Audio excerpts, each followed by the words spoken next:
இப்போ நம்ம CM Joseph Vijay அவர்கள் இன்னைக்கு சிஎம்மா இருக்கிறாங்க. என்னைக்கு அவங்க வந்து அந்த இடத்துல கையெழுத்து போட்டாங்களோ அன்னைக்கு இந்த தமிழ்நாட்டினுடைய ஆளுகை அவர்கள் கையில் வந்தது.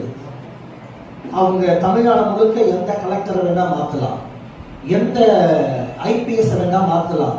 தமிழ்நாடு கவர்மெண்டினுடைய ஃபண்டு அதை ரிலீஸ் பண்றதுக்கான அதிகாரம் அவங்க கையில வந்துருது. அந்த சீட்ல உட்கார்ந்துட்டு அவருக்கு என்னென்ன அதிகாரம் இருக்குன்னு அவருக்கு தெரியாம இருந்தா அவருக்கு கொடுக்கப்பட்ட அந்த காரியம் அவரால் நிறைவேற்ற முடியாது. நல்ல ஒரு அலையிலேயே சொல்லுங்க பார்ப்போம். நல்ல ஒரு ஆணையம் சொல்லுங்க பார்ப்போம். நல்ல ஒரு அலையிலேயே சொல்லுங்க பார்ப்போம். எனக்கன்பான ஒவ்வொருக்கும் ஒரு அதிகாரம் இருக்கு. கலெக்டருக்கு ஒரு அதிகாரம் இருக்குது, பிடிஓக்கு ஒரு அதிகாரம் இருக்குது, ஊர்ல இருக்கிற செக்ரட்டரி எல்லாம் மாத்திர அதிகாரம் பிடிஓ இருக்குது. அவங்க நினைச்சா செக்ரட்டரி என்ன பண்ணலாம், மாத்திர கிளர்க் அவங்க வந்து என்ன பண்ணலாம், டிரான்ஸ்பர் பண்ணலாம். அதுக்கு வந்து சிஎம் கையெழுத்து போடணுன்ற அவசியம் இல்ல. பிடிஓ தான் கிளர்க் எல்லாம் டிரான்ஸ்பர் பண்ணுவாரு.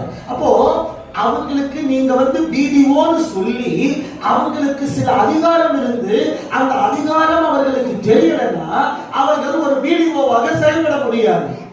நீங்க கலெக்டர்னு சொல்லி கலெக்டருடைய அதிகாரம் அவர்களுக்கு தெரியலன்னா அவர்கள் கலெக்டராக செயல்பட முடியாது.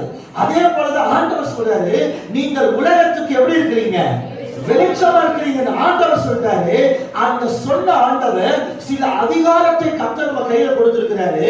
அந்த அதிகாரம் என்னன்னு தெரியலன்னா இந்த உலகத்துல நாம் வெளிச்சமாய் வாழ முடியாது. அல்ல சொல்லுங்க பாப்போம். அப்ப இந்த உலகத்துல நாம் வெளிச்சமாய் வாழ வேண்டுமானால் கர்த்தர் என் கையில கொடுத்திருக்கிற சில அதிகாரம் என்ன